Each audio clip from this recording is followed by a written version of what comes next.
James Cameron took a real-life tragedy to build the story of Titanic, and while he paid attention to many details about the ship, the lifestyle back then, the lives of some passengers, and more, some details slipped and raised many questions, such as how third-class passengers were treated during the sinking of the ship. Released in 1997, Titanic is one of James Cameron's biggest cinematic achievements, becoming the most expensive movie ever made at the time as well as the highest-grossing movie of all time, a spot it held for many years.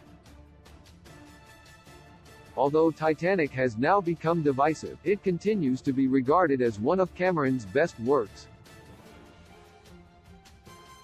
Based on the real-life tragedy of the RMS Titanic in 1912, Titanic tells a fictional story led by fictional characters, but through them, viewers met characters based on real-life passengers of the ship and got a glimpse at what life on the Titanic was like.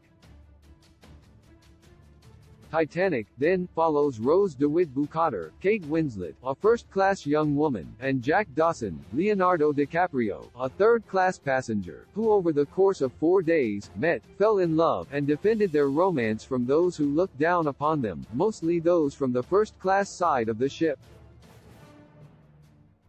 Unfortunately, Jack and Rose's story was destined to be tragic, as Jack became one of the many victims of the sinking of the Titanic, while Rose was eventually rescued. Titanic saw Jack and Rose doing their best to get to a safe spot as the ship sank, and they came across Jack's friends Fabrizio, Danny Nucci, and Tommy, Jason Berry, and other third-class passengers as they tried to get to the lifeboats, but they were being kept far from the deck and locked behind gates, which led Jack, Fabrizio, and Tommy to bring the gate down so they could all have a chance to save themselves. However, this is historically inaccurate, as third-class passengers weren't locked behind gates as the Titanic sank.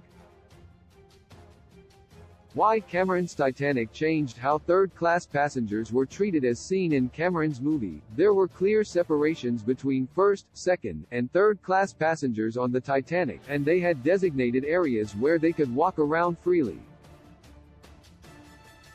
In accordance with U.S. immigration law, the Titanic had to have gates between the ship's decks in order to avoid the spread of diseases, but these weren't used in cruel ways as seen in the movie. Third-class passengers were in the bowels of the ship and thus didn't have direct access to lifeboats, but they weren't purposely kept behind gates to avoid getting to the lifeboats, and third-class stewards were reportedly instructed to have passengers put on their lifebelts and go to the deck, but many refused. The misconception around how Titanic's third-class passengers were treated, and which might have influenced Cameron's portrayal of it, was that more third-class passengers died in the sinking of the Titanic than first- and second-class ones, so there's the belief that they were sacrificed. Only 3 third-class passengers testified during the investigation of the Titanic's disaster, and there's no evidence of attempts to keep third-class passengers back. This inaccurate idea of how third-class passengers were treated during the sinking of the Titanic is so engraved that it was featured in James Cameron's movie and others that have represented the Titanic's tragedy, and they have only perpetuated it.